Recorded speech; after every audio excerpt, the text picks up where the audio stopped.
Yau mun kai azumi 11 kenan a bakinmu. Da azumi a bakina ina muku magana 2026. Yanzu nan ina farkawa Fati yar lokuta, that's my best friend, she's showing me wani video na yarinya karama da aka sa ta zage ni, yanzu kuma tana bani hakuri. Bari in gaya muku, this warning ma kowa ne, ba ma yarinyar nan ita kaɗai ba. We are in 2026. Kun ga wannan abin da kuke mani bayan kun gama ci mun mutunci, kun gama ci wa iyaye na mutunci.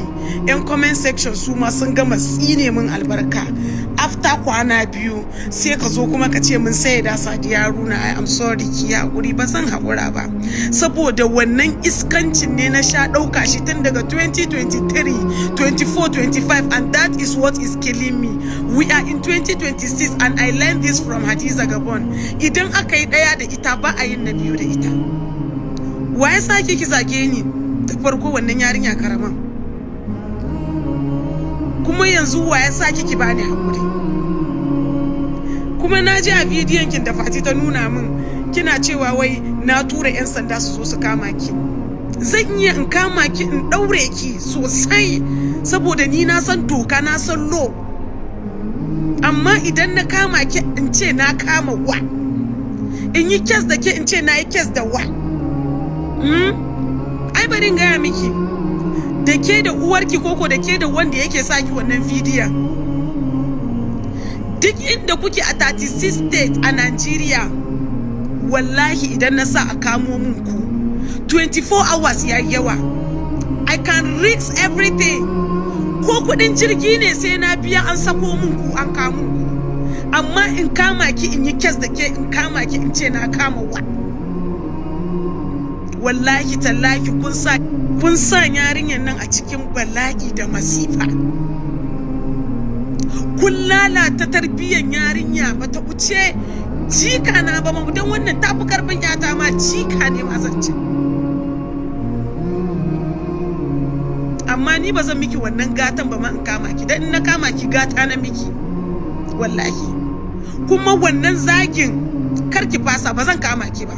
Kin ce kina tsoron police ba, karki ci tsoron police. Ki ci gaba da zagin ki, karki fasa. Amma bari in gaya muku, wallahi sayyada Sadiya Haruna ta canza.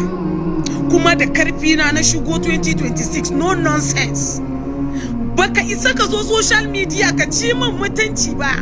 Kai min sharri, kai min kage, ka tsine wa iyayena. At the end of the day kuma in an yi kwana biyu, ka zo ka ce you are sorry for your mistake and you are expecting me to forgive you. I'm never going to forgive you guys. I hear ɗinku makiyana kun ji kunya. Na rantse muku da girman Allah, idan a social media din nan ne, duk wanda ban ci mishi ba ya zage ni saboda ina faɗa da favorite ɗinsa, wallahi duk na rubuta sunayenku a cikin paper na. Bijahin Rasulallah, idan naje ɗakin Allah, naje Kaba, sai na dafa Kaba na kira sunanku, kuma sai Allah ya bi min hakkina akan ku. Wallahi makiyana kuna cikin masifa, kuma kun san abin da kuka min haka ne saboda bani da hakkin ku na miskara zarratin. Fada nake da favorite ɗinku, kuka shiga ma favorite ɗinku fada. Kun san me ya hada ni da favorite ɗinku? Kun san me nake dealing da shi in reality? Kun san me mental health ina yake? Kawai you people decided to bully me and you think it's easy after 2 days, and you people will come and say I'm sorry.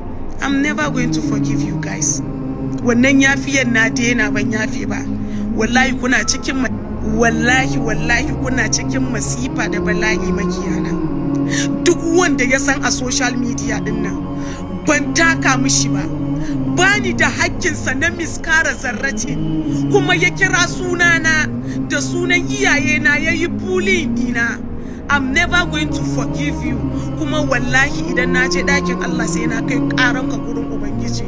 Kuma ko yanzu idan na dafa goshi na a ƙasa sai na ce ya Allah, ga wannan bawanka mai suna wane kaza, ban da hakkinsa, babu laifin tsaye babu na zaune, amma ya ci min mutunci, ya ci wa iyayena mutunci. Allah ka bi min hakkina.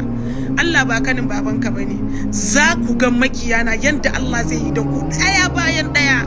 Ni ba zan kama ki ba yarinya karama, kuma kar ki fasa zagin ki, sannan ban yafe ba.